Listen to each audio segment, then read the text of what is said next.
Hey there everybody, welcome to another episode of Bert's Bike. Today we're going to put some bar end mirrors on my Triumph T100. Now install for this should be relatively universal, so let's jump into it. The first thing we need to do is to remove the grips so that we can cut the ends off. Some people like to keep the grips on there, but I find it's just easier to work with them when they're off the handlebar. It also prevents you from marring the paint on your bars while you're trying to cut the ends of the grips off. If you're using different grips, then you can just cut these off and discard them, but in my case, I'm going to reuse these. Now you can use a lot of different tools like an air gun to remove these grips, but I don't have any of that, so I am going to use the WD-40 method. All you really have to do is peel back the grips some, shoot some fluid in there, and slide the grips on out. Now there's no need to overdo it when applying the lubricant, but as you're working the grips out, you may have to reapply a shot or two.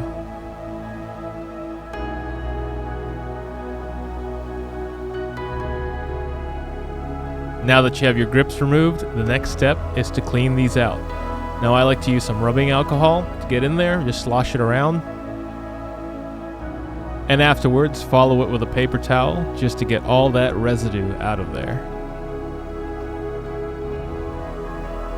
The next step is to cut some holes in the end of the grips. I opted to use a fresh razor blade for this, but you can use whatever cutting method you would like. You'll probably want to take your time with this so you get a nice even cut, but I wasn't really too picky with it, so I just went for it. Now it's time to get the grips back on the bike. It's a good idea to clean off the surfaces before putting the grips back on, just to get rid of any residue that might be lingering around. I just use a little bit of alcohol here on a towel, just to get everything nice and clean.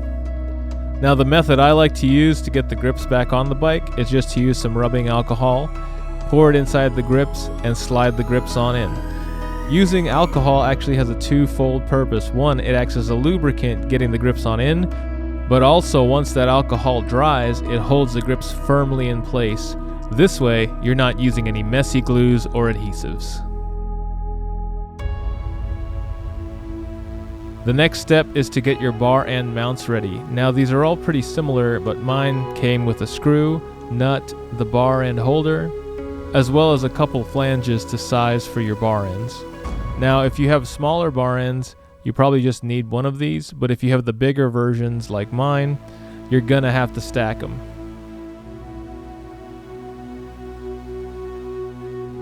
Now when this is all connected, it's going to be a friction fit, so the last thing you want is your bar ends coming loose and falling off your bike, so I like to use a little bit of blue thread locker just to keep things in place.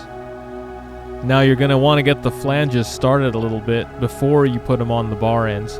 This way they bite into the bars a little easier. After doing a quick test fit, it seems that my bar end flanges weren't quite wide enough to get a good bite, so I just used some gaffer's tape to widen out the flanges a little bit. A potentially better workaround would be to get a thicker nut so that it will push the flanges out further, or some thicker flanges.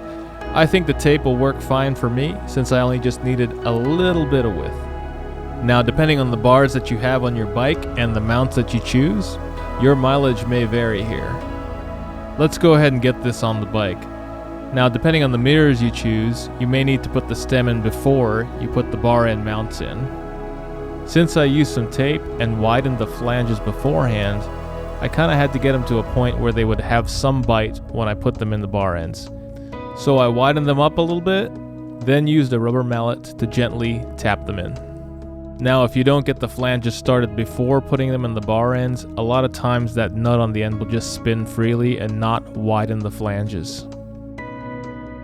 Now if you're working on the throttle side, you want to be careful not to push these all the way in, or you could run the risk of your throttle getting stuck. Once you get everything where it needs to be sure to give your throttle a few good full twists to make sure nothing is binding. Let's go ahead and make sure that everything is tightened down correctly. The last thing you want are your mirrors to fall off or to be spinning on you while you're out on the ride. You may or may not have to use some pliers and get a good grip on the end and tighten down just to make sure everything is seated correctly. In my case I had to, but I think that's because that the flanges weren't quite big enough for the width of my bars.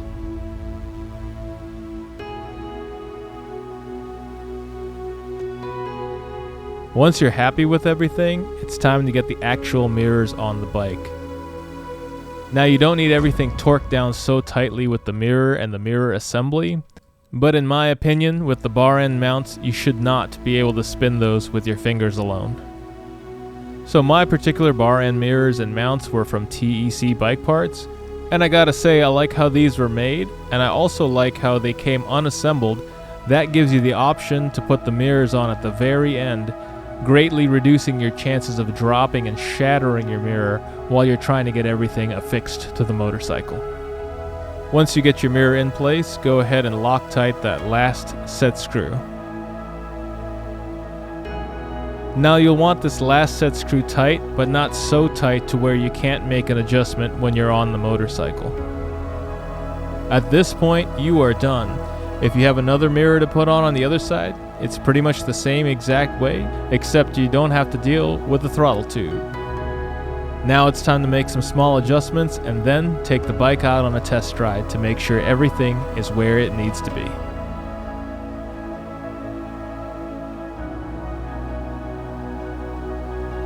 Well, I'm really happy with the look and the design of these mirrors as well as how they integrate with the bike. And having the mirrors underslung keeps that slammed look that I love about this motorcycle. We'll see how they translate out on the real world though. I don't mind sacrificing a little bit of function for form, but if I sacrifice too much, I'd rather flip them right side up. Alright guys, well thanks so much for watching. Please like and subscribe, leave a comment below. It's Bert's Bike, and I'll catch you on the next one.